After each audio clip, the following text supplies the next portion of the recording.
तो बढ़ते हैं आज के क्वेश्चन की ओर। जैसा कि यहाँ पर दिया गया है क्वेश्चन नंबर 2, ये एसएससी के सीजीएल में 2021 में आ चुका क्वेश्चन है। जैसा कि यहाँ पर दिया गया है कि यहाँ पर माँ और बेटी की वर्तमान आयु का अनुपात 7:1 है।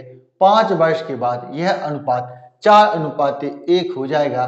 तो यहाँ पर वर्तमान में दोनों की उम्र के बीच का हमें यहाँ पर अंतर ज्ञात करना है, डिफरेंस हमें यहाँ पर ज्ञात करना है। तो जैसा ही क्वेश्चन में हमें यहाँ पर दिया गया है कि यहाँ पर हमारे पास माँ है और उसकी पुत्री है, बेटी है, यानी कि यहाँ पर डॉटर है। इनकी वर्तमान आयु का अनुपात यहाँ पर 7:1 है। यानी कि प्रेजेंट की बात करें तो प्रेजेंट में दोनों की उम्र का अनुपात यहाँ पर 7:1 हमें दे रखा है।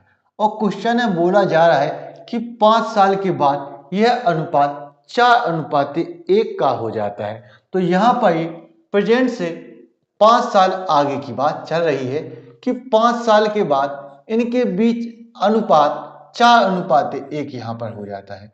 इनके बीच अनुपात 4:1 का यहाँ पर हो जाता है। तो जैसा कि हमने आपको बताया था कि दो लोगों की उम्र के बीच कभी भी अंतर बदलता नहीं है, यहाँ पर डिफरेंस हमारे यहाँ पर सेम ही रहता है।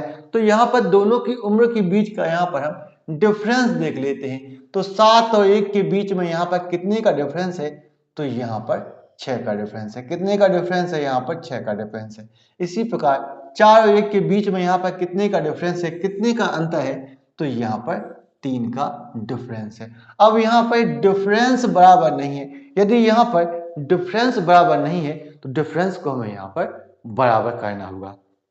तो यहाँ पर डिफरेंस बराबर करने के लिए यदि हमें 3 को यहाँ पर 6 बनाना है तो 3 से हमें यहाँ पर 2 का गुणा करना होगा। इसी प्रकार 2 का गुणा यदि हम यहाँ पर करेंगे तो 2 का गुणा हमें यहाँ पर करना होगा और 2 का गुणा हमें यहाँ पर भी करना होगा।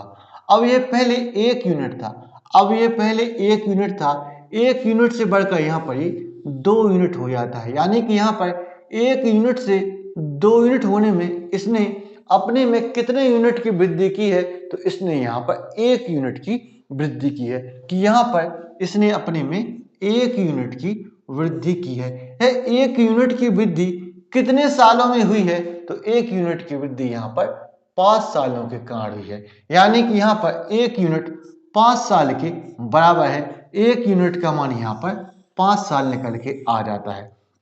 तो क्वेश्चन में हमसे यहाँ पर क्या पूछा जा रहा है कि दोनों की उम्र के बीच हमें यहाँ पर वर्तमान में अंतर हमें यहाँ पर ज्ञात करना है। तो यहाँ पर एक प्रेजेंट की बात करें, वर्तमान की बात करें तो दोनों की उम्र के बीच यहाँ पर कितने का अंतर है, कितने का डिफरेंस है? तो यहाँ पर 6 का डिफरेंस है। यानी कि यहाँ पर हमसे 6 यूनिट का मान पूछा जा रहा है। 1 यूनिट का मान यदि 5 साल है, 1 यूनिट का मान यदि 5 साल है तो 6 यूनिट का मान, तो यहाँ पर हम 6 से 5 का गुणा करेंगे तो यहाँ पर 30 साल निकल के आ जाएगा, जो कि बिल्कुल सही है और जो कि ए है।